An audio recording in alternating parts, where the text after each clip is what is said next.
This is the east side of the garage. And the garage is kind of cattywampus from the house, but we're just saying north is north and south and east, and they're all the same. We're coming along here on the siding, and what we got here, if you'll look right there, and push my way in there, that was never primed. That butt joint was never primed, and it does not have flashing tape behind it, and that's why it's so soft like that. That's why it's soft like that. Another thing is these, never mind, it's coming up. I got ahead of myself sometimes. You got a tree growing out from underneath your house. Somebody planted an acorn or a pecan or something. That just needs to come out. That's going to cause you some grief. This is the swimming pool equipment. There's going to be a swimming pool guy out here. He's going to come out here and tell you all about it. There's your sub panel. I'm going to get in there and look at that a little bit. I'm going to get in there and look at that a little bit. We got some erosion underneath the foundation. The ground's pulling away from it here. You got a little bit of wood damage.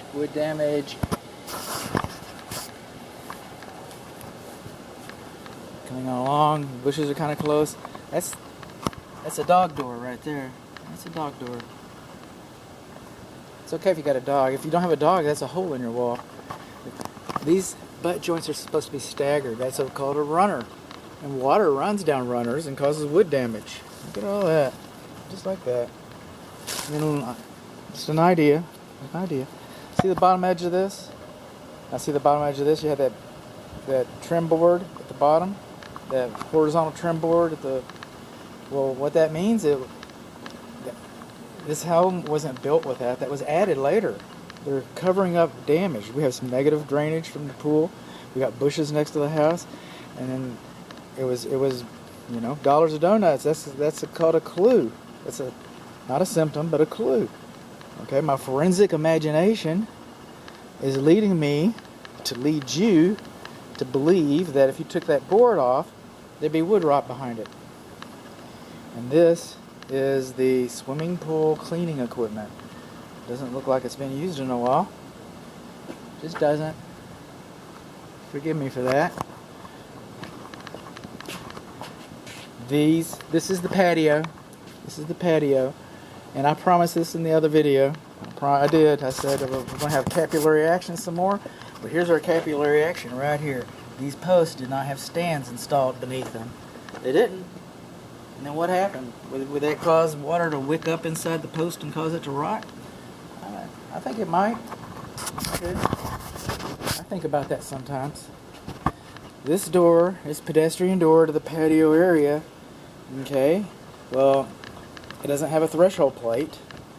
And we got wood rot that's developing inside of the door casement here. Not bad. A little wood damage right there.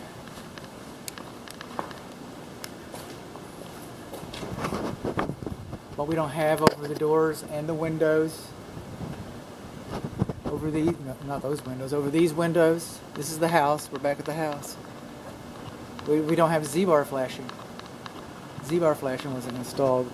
The butt joints weren't installed properly. They weren't flashed properly. Z-bar flashing wasn't installed. Some of the siding's in direct contact with the roof. Some of the siding's in direct contact with the front porch. We got those things going on. This is the only GFCI receptacle outlet in the garage. The only one. This one's not GFCI, that one's not GFCI, that one's not GFCI. The lights, this one is not GFCI. None of these are GFCI. We got some improperly routed cable. That's the NM cable, closer to the garage floor than 6 feet. You just reach up in there and grab yourself a good little dose of electricity if you want some. That's how you get it. And then coming up here, we got some exposed electric junctions. We got like 3 sets of those. And each one is 3, so that's like 9 electric junctions. 3 sets. And we've added this structural panel, trying to cool the garage off a little bit, I believe. And all this wallboard, gypsum board, drywall, sheetrock. Oh, it's kind of new. Looks like they've been adding this paneling behind Either the walls, wind's whistling through it, or it's leaking. Looks like we had insulation here at one time. So maybe there was a moisture event on this wall, that something happened. Something happened here, and they decided that we needed to do some creative doctoring. That's what we needed to do. Here's some more of those. Here's some more of those. Here's some more electric junctions. See that? Grab you some juice. That's all you gotta do. Grab you some juice. More junctions. And then this fluorescent light, installed on a permanent application, it should have a protective prism cover. Coming on along, the garage door opener, this button is high enough. It's higher than 5 feet, that's good. Is it illuminated? It's illuminated. That's good. Now there should be a child safety notice right here. Should be. The optic sensors should not be farther from the ground, from the floor, the driveway, than 6 inches. You know, otherwise a kid or a cat could fit underneath there. We don't want to squash either one of them. We don't want to squash our kids. We don't want to squash our cats. Some cats. These control wires, they're supposed to have insulated staples. Insulated staples. And they've been insulating this door too. We've been trying to do something here. Somebody's been thinking about some stuff. They have. Somebody's mind has been going. One thing we don't have inside this door is on each corner we should have a spring tension notice. And then on the door itself, we should have that same safety notice, the one by the door here for, you know, do not squash your children. Or maybe it's the proper way to squash your children. Maybe it's instructions. But you're supposed to have that notice. You're supposed to have that warning. And we do not have that warning inside of this door. Another thing we do not have inside of this door, I mean we do, is we got a manual door lock. Okay, as long as you've got the door opener working, you're not supposed to, this is supposed to be decommissioned. You put a screw or something in that so that it doesn't close right, or you take that rod off.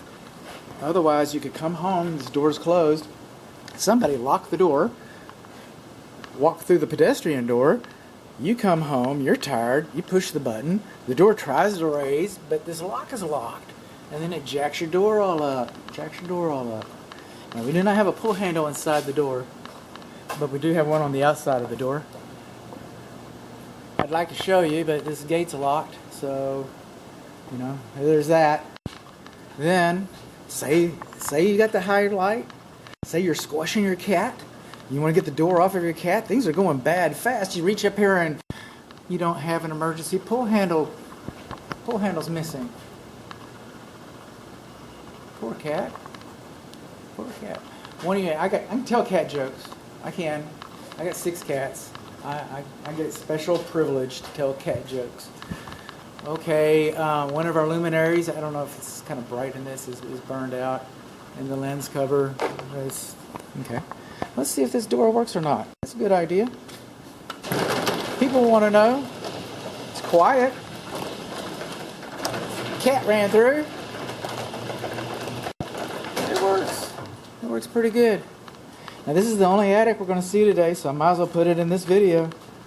It's the only attic. The attic inside the house is not accessible. There's your dog door. There's your dog door. The attic space inside the house is not accessible. It's all vaulted ceilings. It's kind of nice that you got the vaulted ceilings, but there's no attic space. Well, this ladder, they're all jiggy. Okay, they're all, man, look at the rails, they're splitting like that. And you can put a fat man up here. Oh, Grampy, do you have any brains you were born with? Hang on. You still with us, Grampy? Yeah, I'm with you. Come on, let's get this done. Okay, Gramps. Okay, we're supposed to have nails in these holes. Nails in those holes. When this ladder was new, it had instructions telling you to do so. At least it was nailed in. I mean, on the sides, instead of screwed. That's a big faux pas. So we're coming on up here. We've got some attic vents. You know, we don't have any attic air intake vents. You've got exhaust vents, but you don't have any attic air intake vents. Like on the house has them. This is OSB, so it'd be reasonable to assume, but we do not know for sure, but it'd be reasonable to assume that the house roof decking is also, I'm going to write unknown and then write likely OSB because I got a clue from this. This is our attic space. This is where Santa Claus hides his stuff. Don't show this video to your children. Not only that, while we're at it, I don't think I said this on another video before, but there's no time like the present. You don't want to show any of these videos to share to children. You don't want to give them ideas. I mean, God forbid your child would grow up to be a home inspector. That's the best case scenario. Worst case scenario is he hurt himself trying to do stupid stuff like I do.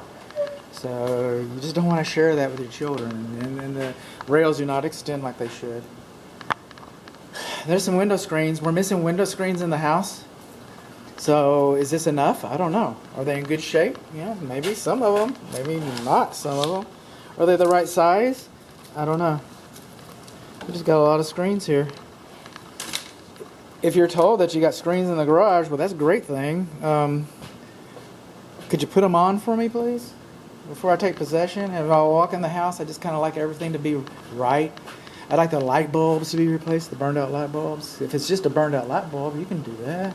You can put the screens on for me.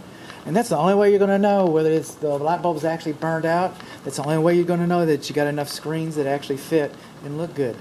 You're not going to know. Otherwise, you're going to find out one way or the other.